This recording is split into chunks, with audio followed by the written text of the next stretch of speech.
This is the Chicago and West Coast Railroad. It's a relatively small layout, but it can pack a lot of action in a very small space. The layout's really only about 8 feet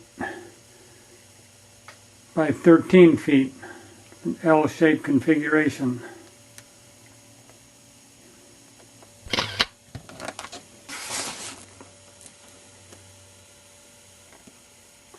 I have 7 passenger trains here.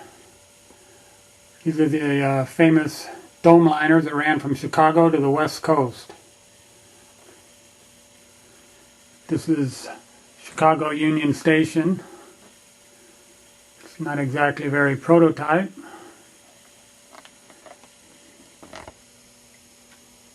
In order to save space, I built the end of the station into a bookcase.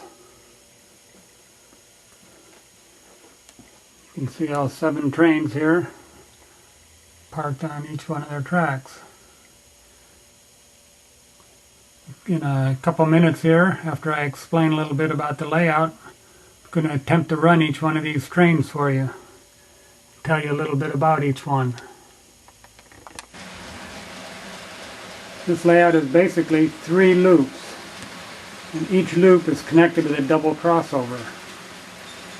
The inside loop is a figure 8 with the 2 loops, or the 2 sides connected, which gives me 2 reversing loops. Now that's connected with a double crossover to the center loop, and then the center loop's connected with a double crossover to the outside loop.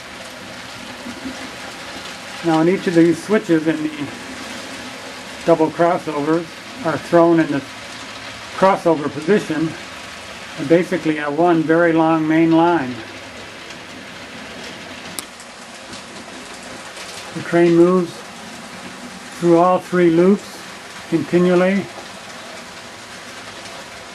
When you get to the figure 8 in the center, you have the option of reversing the direction.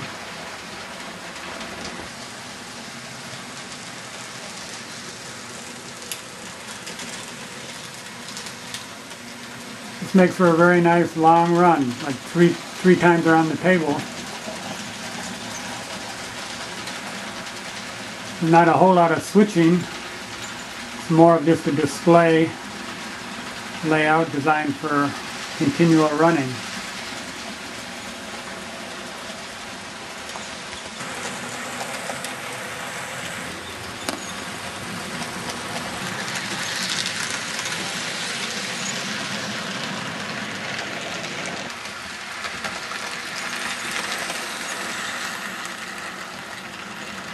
Now when I throw the switches and the double crossovers to the through position, what that does is it basically isolates each loop. So you can run a train in each loop completely independent of the other train, which you will see in a little while. Now I will attempt to run each passenger train individually and tell you about each one. We'll start with the Chicago Rock Island Southern Pacific Golden State Limited. This train ran from Chicago, Kansas City, El Paso, Texas, Tucson, Phoenix, Palm Springs, and Los Angeles. When this train left Chicago, it actually had Chicago Rock Island Power on the head end of it. And when it got to Tucumcari, New Mexico, which is where the Rock Island tracks ended and the Southern Pacific track started, it switched power and put Southern Pacific power on. Here's a picture of some Rock Island F units.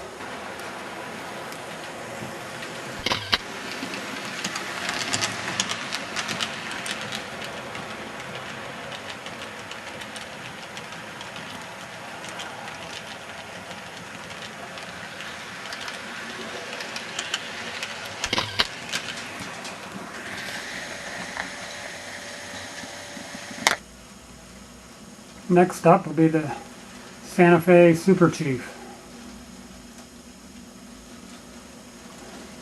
This train ran from Chicago down through northern New Mexico,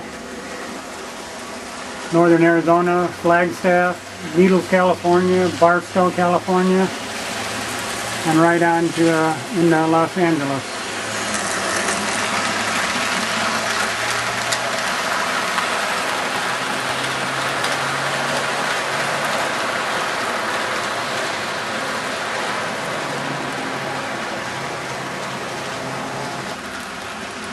Forgot to mention that the Southern Pacific Golden State never had dome cars on their trains. Santa Fe had the turquoise Pleasure Dome, which you see right there, the short dome, Pullman dome car. And then later on, when they combined with the San Francisco Chief, I believe, and they ran the two trains together, they added the long dome, which you see right there.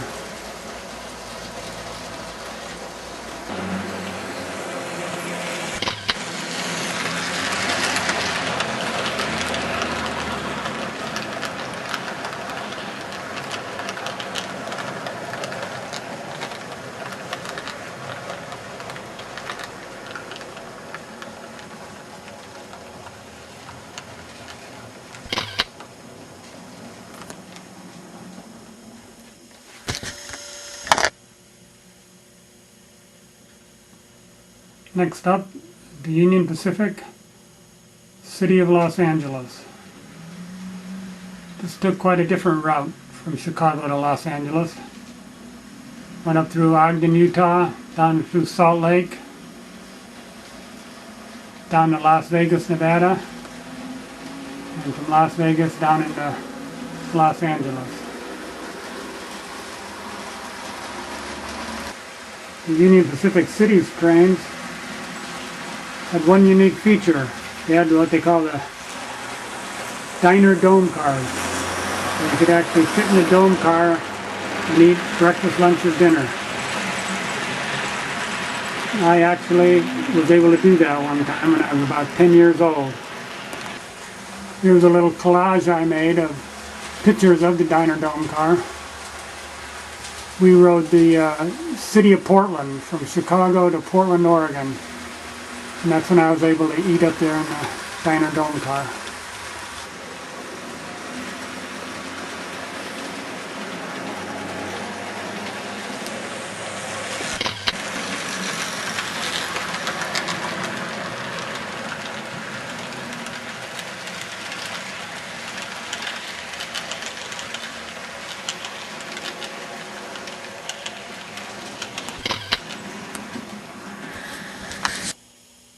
This is the end of part 1.